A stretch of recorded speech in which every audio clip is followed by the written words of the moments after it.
ప్రపంచంలో అణ్వాయుధాలు ఎగుమతి చేయడంలో, ఆయుధాలు ఎగుమతి చేయడంలో అమెరికా ఫస్ట్ ప్లేస్. అమెరికా వాడి వ్యాపారం ఏంటంటే ఆయుధాల వ్యాపారం. ప్రపంచంలో దాదాపు 79 దేశాలకి ఆయుధాలు అమ్ముతా ఉంది అమెరికా.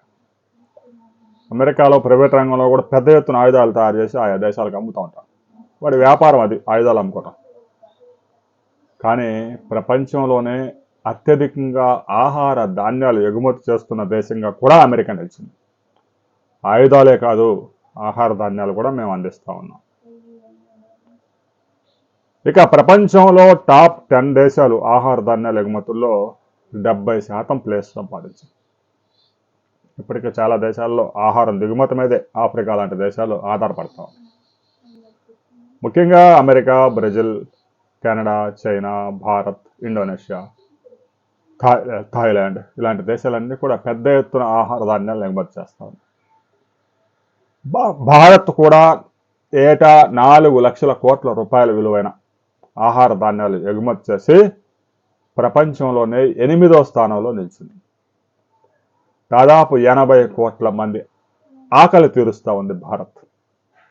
అయితే ఇటీవల కాలంలో ఎరువుల ధరలు విపరీతంగా పెరిగిపోవటం, భారతదేశంలో కూడా 147 కోట్ల మంది జనాభా పోగుబడి ఉండడంతో దేశంలో 350 మిలియన్ టన్నుల ఆహార ధాన్యాలు ఉత్పత్తి జరిగిన ఎగుమతులు మాత్రం కేవలం 40 మిలియన్ టన్నులు మాత్రమే ఎగుమతులు జరుగుతాయి. ఆహార ధాన్యాల ఎగుమతులు పెద్ద ఎత్తున జరిగితే రైతులకు కూడా ప్రయోజనం జరుగుతుంది. ఎగుమతుల మీద ఆంక్షలు ఉంటాయి భారతదేశంలో ఆహార ధాన్యాలకు సంబంధించి. ఆంక్షలు లేకపోతే ధరలు విపరీతంగా పెరిగిపోయి జనం తిరుగుబాటు చేస్తారని భయం. రైతులు నాశనం అయిపోయినా పర్వాలేదు ప్రభుత్వాలకు. అందువల్ల రైతులు పండించిన ఏ పంటను ఎగుమతి చేయాలన్నా కూడా ఆంక్షలన్నీ తట్టుకొని ఎగుమతి చేయాలి భారతదేశం నుంచి.